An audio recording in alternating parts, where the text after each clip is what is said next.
Hola, yo soy Ana Cabello y yo voy a empezar hablando sobre la familia. La doctrina social de la Iglesia reconoce a la familia como la célula fundamental de la sociedad. Es la primera comunidad natural donde las personas aprenden a amar, a convivir, a respetar, a ser solidarias y a ser responsables. No es solo un espacio afectivo, sino el primer lugar donde se forman los valores humanos y sociales que son tan esenciales. En el contexto argentino actual, que es atravesado por un cambio de época caracterizado por la fragmentación de vínculos, la precariedad económica y la desigualdad social, muchas veces se debilitan los lazos familiares. Y es frente a esta realidad que la Iglesia sostiene que el Estado tiene el deber de respetar, proteger y fortalecer a la familia. Desde esta perspectiva, el Papa Francisco, en Amoris Laetitia, propone una mirada realista, no idealizada, de la vida familiar. Afirma que la familia no es una estructura perfecta, sino un proceso cotidiano lleno de desafíos y también de grandes posibilidades de crecimiento. Y por eso invita a acompañar con misericordia y cercanía las fragilidades que atraviesan las familias de hoy, sin juzgar ni excluir, sino tendiendo puentes. Además, se destaca la necesidad de construir comunidades que funcionen como familia de familias. Espacios que ofrezcan contención, escucha y esperanza. Así, la familia no solo es importante para quien la integra, sino también que tiene una misión social y comunitaria más amplia, el de regenerar el tejido social desde sus raíces. En síntesis, la Iglesia nos llama a dos grandes tareas: a resistir los modelos individualistas y consumistas que amenazan con disolver los vínculos familiares y a fortalecer la familia como un espacio de comunión, justicia y transmisión de esperanza. En un tiempo marcado por la incertidumbre y la fragmentación, la familia aparece como un signo profético de un amor comprometido y generador de la vida social. Yo soy Abril Muñoz Morrazo. Yo vengo a hablar sobre el tema de la porafobia en relación con el tema de lo económico y lo relacionado con la temática de la profesión que estamos estudiando, que es psicología. Entonces quiero invitarlos a reflexionar sobre un tema que muchas veces pasa desapercibido como, bueno, la porafobia, que es el rechazo hacia las personas más vulnerables, las personas como eh, hacia las personas pobres, ¿no? Este concepto está desarrollado por Adela Cortina, nos muestra cómo en nuestras sociedades no se excluye a las personas por su raza o su cultura, sino por no tener los recursos necesarios. En psicología, esta exclusión también se ve cuando se prioriza la atención a pacientes con cobertura médica o cuando el acceso a la salud mental depende del dinero.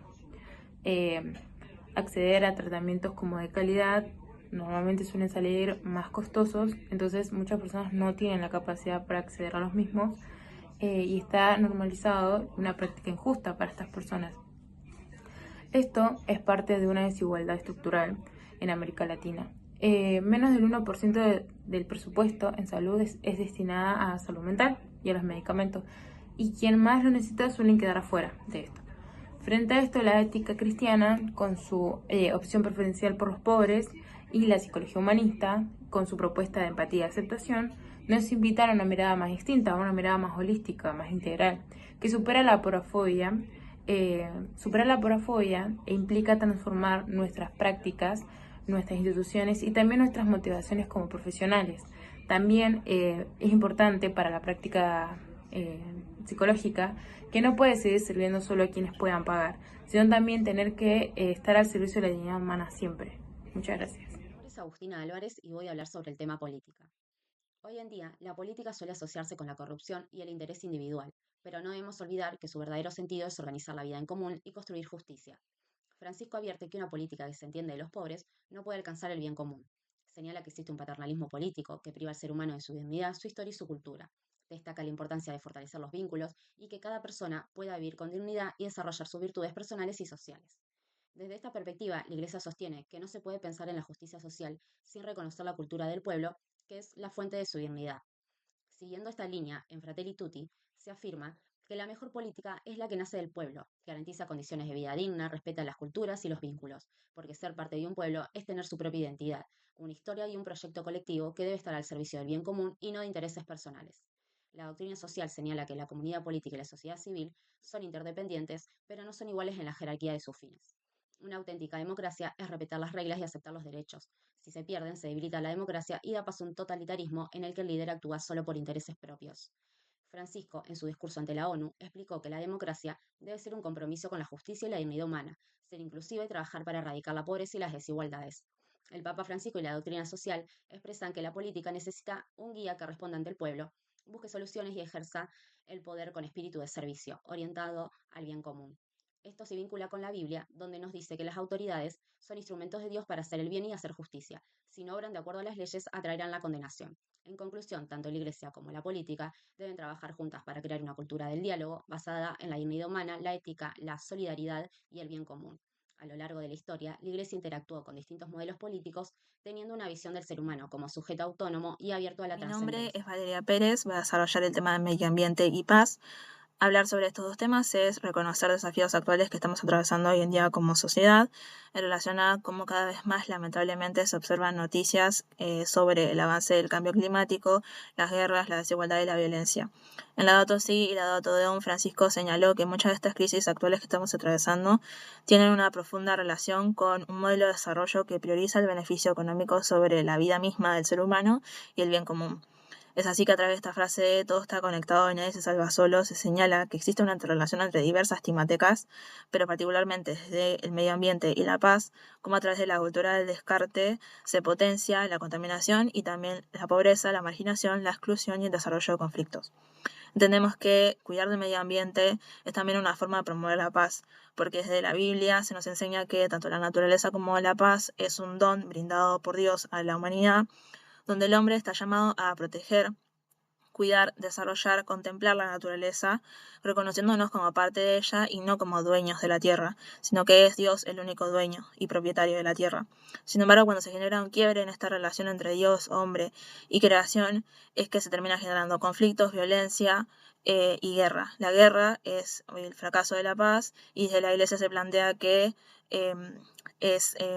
termina generando mayores conflictos y consecuencias tanto a nivel material y moral, así también como una mayor violencia. Es así que en Fratelli Tutti se nos propone generar una paz artesanal y duradera que se base en el diálogo, el perdón y el compromiso por el bien común, entendiendo que la paz no implica únicamente la ausencia de guerra, sino que también implica decisiones concretas que tomemos como personas individuales y también como nación, a través de una transformación y conversión profunda donde se genere un cuidado del otro y el cuidado de la naturaleza. En cuanto a la comunidad internacional, la Iglesia plantea que la convivencia entre las naciones debe regirse por los mismos principios que rigen la convivencia entre las personas: la verdad, la justicia, la solidaridad, la libertad. Es decir, las relaciones internacionales no pueden sostenerse en la fuerza, en la imposición o el engaño, sino que deben estar guiadas por el diálogo, la equidad y el respeto mutuo. En este sentido, se promueve la idea de una familia de naciones, en la que cada Estado es soberano, libre y con identidad propia, pero comprometido también con el bienestar del conjunto de la humanidad. Se subraya que el bien común de una nación no puede pensarse en forma aislada o egoísta, sino en relación con el bien común global. Esto implica superar el nacionalismo cerrado y reconocer el valor de la diversidad cultural como un recurso para la paz y no como un motivo de conflicto. La doctrina social de la Iglesia considera que el orden internacional no debe estar compuesto solo por normas legales, sino también por principios morales universales que están compartidos por la conciencia humana. Es desde esta base ética que se rechaza toda forma de violencia o guerra como solución a los conflictos. El Papa, siguiendo esta línea, ha calificado la guerra como un verdadero suicidio de la humanidad. Asimismo, tras las tragedias de las guerras mundiales, se creó la Organización de las Naciones Unidas en 1945, lo cual fue un paso fundamental para consolidar una estructura internacional orientada a la paz, a la cooperación y a la promoción de la dignidad humana. La Iglesia valora este tipo de instituciones y propone avanzar aún más hacia una autoridad pública mundial que, sin suprimir la soberanía de los Estados, permita coordinar esfuerzos en favor del bien común universal. Finalmente, la paz verdadera no es simplemente la ausencia de la guerra, sino el fruto de un orden justo y fraterno. Por eso, la Iglesia llama tanto a la acción política como a la oración. San Pablo, en su carta de Timoteo, invita a rezar por los gobernantes para que todos podamos llevar una vida tranquila, pacífica y digna. Así, la construcción de la paz aparece como una responsabilidad compartida entre pueblos, entre naciones, dirigentes y ciudadanos. Hola, ¿cómo andan? Bueno, yo soy Micaela de Lorensis y en esta oportunidad vengo a traer la temática del trabajo desde la doctrina social de la Iglesia, la cual va a decir que el trabajo es una dimensión esencial de la existencia humana, no va a ser un fin en sí mismo, sino un medio para el desarrollo integral y el bien común. Desde esta visión más general propuesta por la doctrina social de la Iglesia, hay ciertos fundamentos doctrinales que van a hablar un poco de esta dignificación del hombre a través del trabajo. Por un lado, el Papa León va a defender no solo la dignidad del hombre a través del trabajo, sino que también el salario justo, el derecho al descanso, la propiedad privada con una función social y la asociación sindical para los trabajadores. También va a hablar un poco de la responsabilidad que tiene el Estado en proteger a los trabajadores y en promover ciertas leyes que garanticen una condición humana para el trabajo. Por otro lado, Juan Pablo II va a hablar de quienes trabajan son personas con dignidad.